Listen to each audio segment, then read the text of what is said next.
All right, now we're on to the multimedia center here. This is also referred to as the head unit.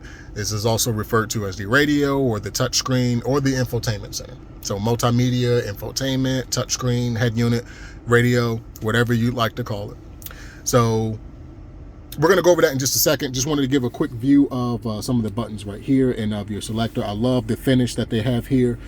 This is a beautiful finish, and I like that it's something that's not going to be overly easy to scratch. So this is going to be pretty scratch resistant with the finish that they have on it. This is an upgrade over that black gloss finish that Subaru had for quite some time.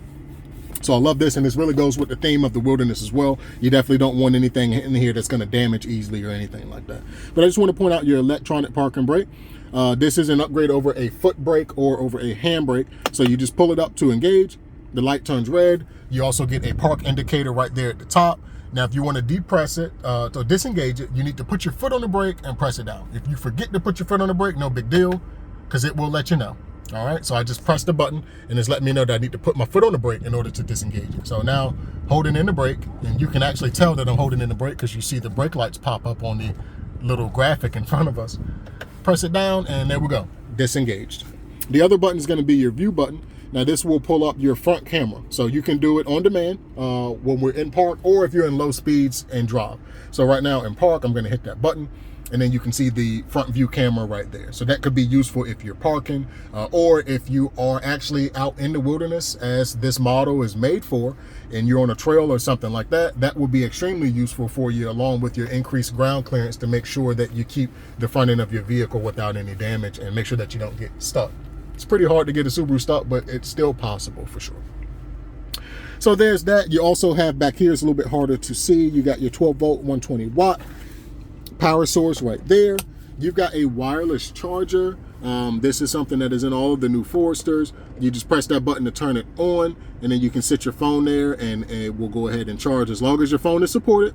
And keep in mind that not all cases are able to conduct that charge through it. So if you have an OtterBox case or a thicker case like that, it may not work with this. But the nice thing is you still have your auxiliary right there, and then you still have your 2 USB, and these are rapid charge as well. So those will charge quicker. If you need a quick charge on your phone, use the rapid charge with your USB cable. If it's more of just sustaining a charge, or if you're going to be in the car for an extended amount of time, then you can use your wireless charger. But the rapid charge, the USB ports, will charge significantly faster than your wireless charger. Okay, so there's that. And last but not least, this is a nice little slot that you can put a phone in. You can imagine if I took my phone and put it there. Now obviously I'm recording this video, it's a little bit hard for me to do, but a nice little storage spot right there. You have these neat little nooks and crannies all through the new Subarus, and very ergonomic and very user-friendly for everyone and their belongings that they have with them. All right, so going on over to our multimedia system right here, okay? And I'm going to apologize one more time for the glare, and hopefully that's the last time I apologize about it. But I'm trying to get the buttons here so you can see what's going on. So we'll go over the hard press buttons first. So this is your front defrost. You may notice if you hit front defrost, it automatically adjusts some of your HVAC systems. It kicked the fan speed up, and you can hear it now. There's moisture sensors as well as light sensors that I mentioned earlier, all sorts of sensors in the vehicle. So when you hit your front defrost, you may notice the HVAC may change, and that's by design. It's designed to clear that moisture as quick as possible, okay? On the opposite side, we've got your rear defrost, this button right here.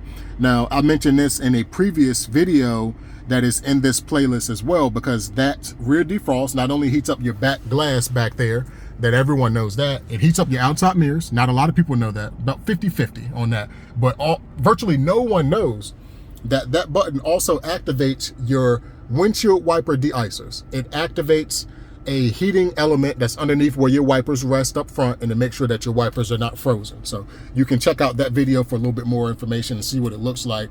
But I won't go too much in depth with that. But this button basically will heat up your back glass, outside mirrors, and make sure that your front wipers are not frozen.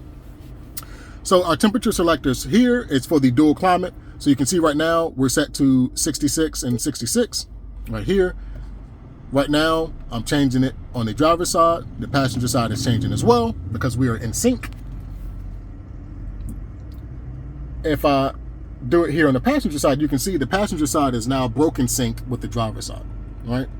So the passenger side now has its own climate selection, and if you want to sync the two together, that box right there brings up your full HVAC controls.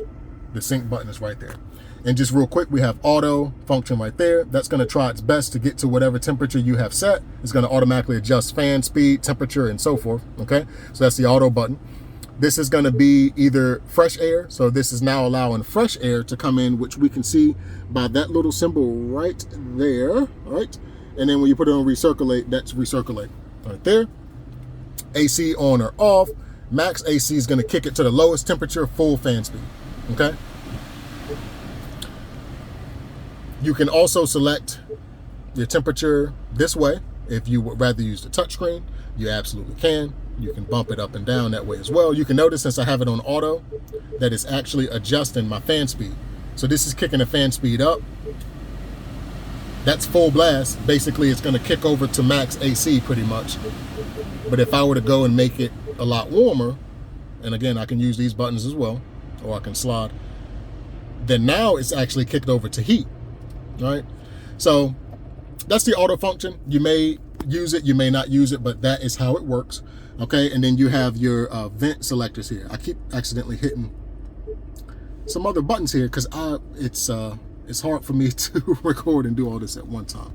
So let's see here. So now you have your vent selectors right here. So this will be just the upper vent, upper and lower vent with a little bit more air coming out the upper and lower equal distribution, lower vent, and then defrost and lower vent right there. Okay, heated seats. So you have high, medium, and low and off. Okay, same thing on the passenger side. Fan speed selector right there, pretty straightforward. On and off button for your HVAC. A lot of people miss that button.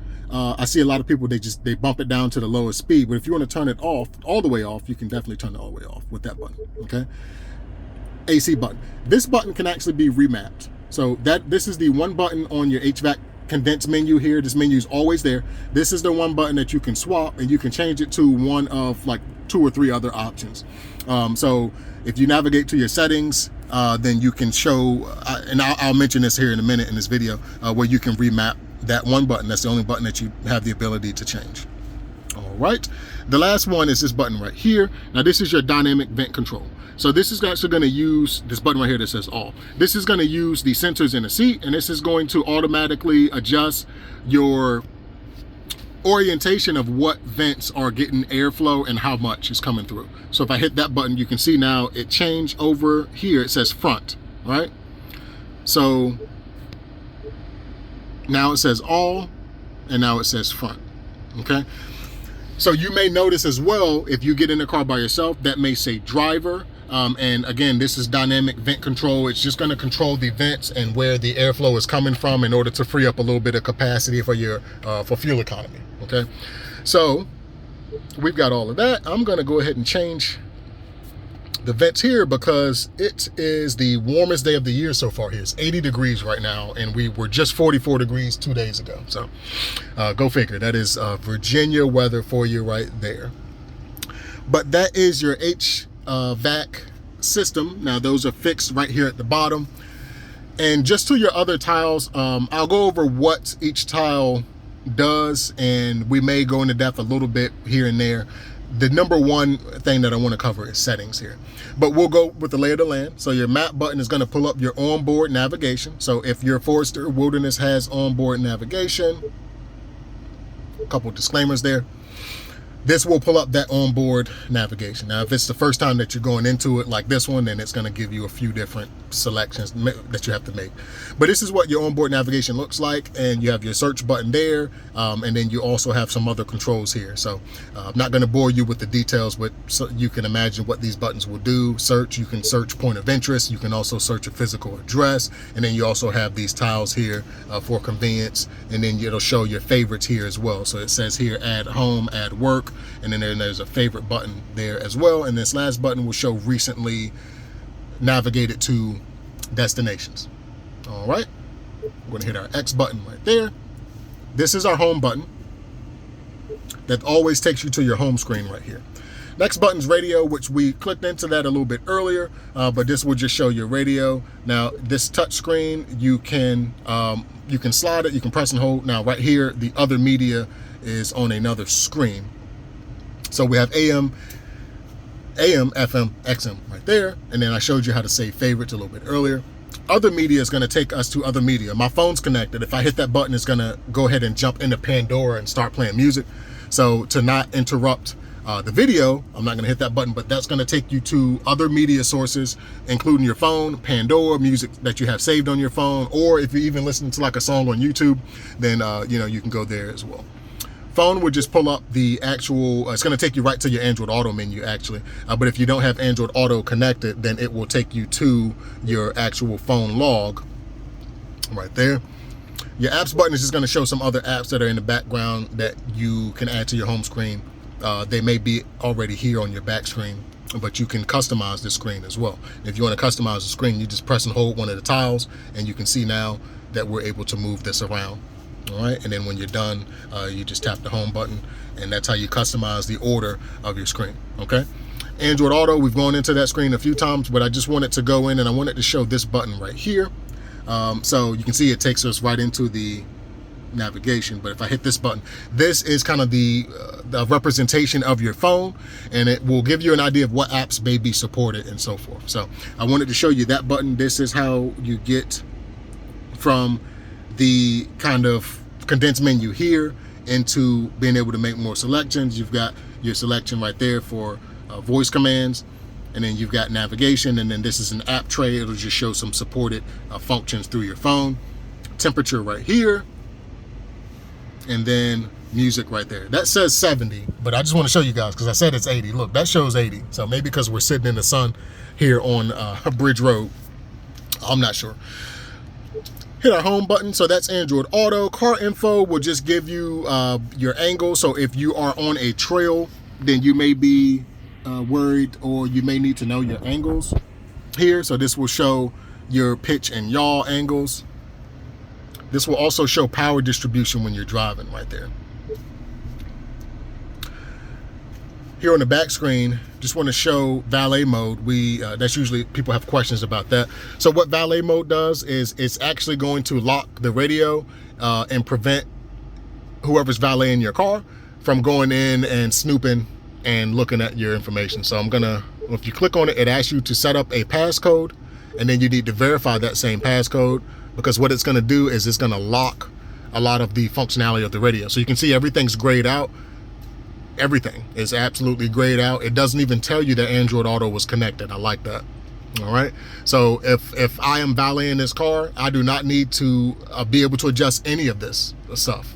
So very nice feature. And if you want to turn it off, you can see there's a toggle right there, or you can actually just go right back to it, put in that PIN code that you created, and then it unlocks immediately. All right. So there is all of that. Now what I wanted to show, and as I alluded to earlier, was the settings. So this is probably where the most questions come in. And I just want to show here that you can actually press and hold. You can slide here just like you can on a smartphone or on a tablet, or you can use the actual buttons that they provided for us here. So there's a few different ways that you can go and navigate in here. But your general settings is where you go for kind of some of your basic things. Now, what I mentioned earlier, when we can remap this AC button, if you under general, if you tab down and if you go to climate control, you can customize that button.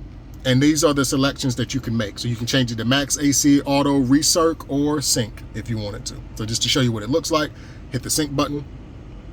And now it has sync button there instead of the AC button. So you can change it to any of those selections. You are limited to those selections. So, all right. X button will always get you out of that little short menu. And then there's other things that you can change here. So birthday list and anniversary list. If you have trouble remembering dates, use that. The car will remind you, because we get in our cars every day for the most part. Most of us get in our cars every day, or at least 5 to 6 times a week. So why not allow your car to help you remember some things that are a little bit tough to remember, right? Sound is pretty straightforward. That's kind of what you expect from a sound menu. You can adjust the audio and audio settings from different sources and so forth, okay? Navigation is pretty straightforward as well. You can go in and you can change the way that the navigation system, the onboard navigation interacts. Phone as well, again, pretty straightforward. Right here, you can change the name of your device if you want. So if you don't want it to say Forrester, you can change it to, you know, your name, whatever you want to change it to. Radio settings, pretty straightforward. And then car settings. This is probably where the most customization happens. You can see actually it took a little second for it to pull up because there's a lot that you can do in here. So this is where you go and make any changes to your eyesight system.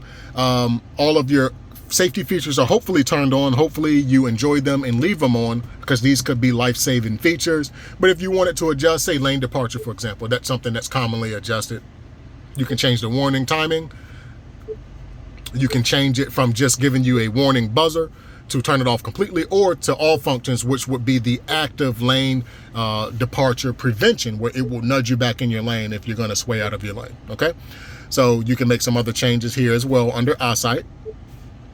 You've got reverse automatic braking. If you're not sure what something is, Subaru's nice enough to include these little information blurbs, so you can click on that and it'll give you information on what it is. All right, so this is where you can adjust a lot of the settings in the car. So any of your safety features will be done here. Lighting, interior lighting, rear seat reminder, that's one that a lot of people ask about as well. And then power rear gate. You can turn on the memory function. There's a very easy way to do it, which I'll include in this playlist as well. But you can basically turn off that memory function or turn it on. And if you tab down, there's a few more things that you can change here. It has X mode. There's another way you can get to X mode, so you can navigate to it here, of course. Your steering responsive headlights as well. Or up at the top, you can actually tab on over, and it has its own dedicated real estate here at the very end. So this is what X mode is going to look like. You've got 3 settings. This is dual mode X mode, and the wilderness, of course. So you have snow and dirt, normal, and then deep snow and mud. Okay, so this is enhanced X mode. With the dual mode X mode, it has additional settings right there for your selectors. And what is X mode? A lot of people ask, oh, so if it snows, I should use that, right? No, usually not. So if you're driving on paved roads, you usually do not have to use X mode at all. X mode is usually for off-road situations where the road's not paved. So if you're going on a trail, if you're going hiking or camping or something like that, then X mode could be useful. If you're driving on a paved road, you probably will never ever have to use it. The all-wheel drive system is sufficient enough and capable enough to handle what we normally encounter on the road. If it's an extreme situation, then maybe. I mean, if you just got 2 feet of snow, then, you know, maybe. I don't know. That's a lot of snow. But I've never had to use X mode in my Outback, and I've owned it now for coming up on 7 years. So I guess it just depends on where you're going and what you're using it for. But if you're going hitting the trails, if you're going hiking, if you're going camping, if you're going rock climbing or anything like that, then you may be in a situation where you may need X mode if it's tricky terrain and so forth. So X mode tells the car, focus on traction and don't worry so much about fuel economy, but focus on traction. So it diverts all of the systems in the car to give you the best traction possible at low speeds. X mode is only for low speeds, about 18 miles per hour and less. All right. So there is a rundown of your tiles right there. And then real quick, we have some quick menus. So the first menu is going to be a condensed car menu. So that is going to be the car menu, but condensed with less settings there. Okay. This is going to be a shortcut for auto vehicle hold. This is your auto start stop. A lot of you know what that button is already, because I know that's a feature that we, for the most part, aren't really too fond of. This button is going to be for your devices. So this takes you to your manage devices page. And then the last button is going to be for user profiles. So you can set up a driver profile. And what this would do is it would save all of your settings in the background. The only thing you're going to do is select your language, enter your name, and let it know which phone is yours. And when you get in the car and it picks up your phone, it knows that you are driving, and it's going to remember any settings that you change in the background. So if there's multiple drivers, being able to change or set up a driver profile could be extremely useful, especially if there's different preferences for settings and so forth. So I don't need this heated seat because, as I told you, it's pretty warm here. I'll turn off that heated seat. But thank you guys for tuning in. I'm going to include some other material supported as well. But this is the Forester Wilderness. And thank you guys for trusting First Team Subaru with your vehicle needs.